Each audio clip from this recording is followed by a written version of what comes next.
Hello, family. 1 Samuel chapter 28. At that time, the Philistines gathered their military units into one army to fight against Israel.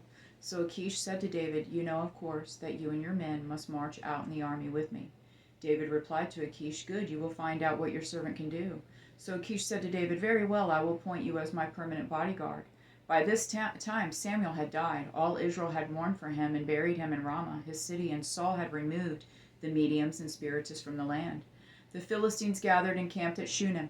So Saul gathered all Israel, and they camped at Gilboa. When Saul saw the Philistine camp, he was afraid, and his heart pounded. He inquired of the Lord, but the Lord did not answer him in dreams, or by the Urim, or by the prophets. Saul then said to his servants, "Find me a woman who is a medium, so I can go and consult her." His servants replied, "There is a woman at Endor who is a medium." Saul disguised himself by putting on different clothes and set out with two of his men. They came to this woman at night, and Saul said, "Consult a spirit for me. Bring up for me the one I tell you." But the woman said to him, "You surely know what Saul has done, how he has cut off the mediums and spiritists from the land. Why are you setting a trap for me to get me killed?" Then Saul swore to her by the Lord, "As surely as the Lord lives, no punishment will come to you from this."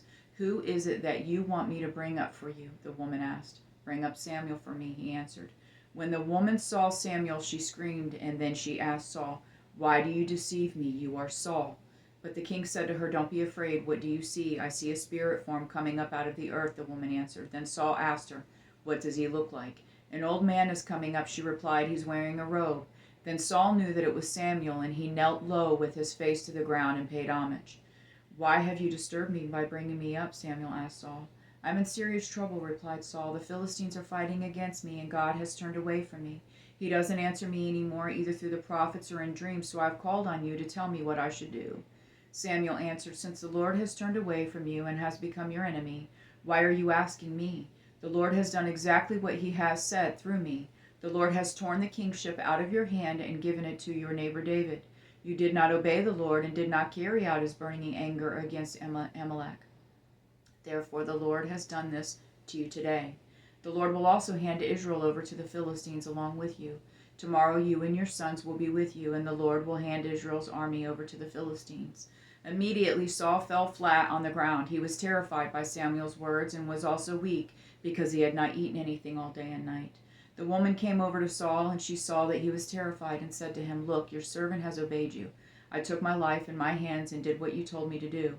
Now please listen to your servant. Let me set some food in front of you. Eat, and it will give you strength, so you can go on your way." He refused, saying, "I won't eat."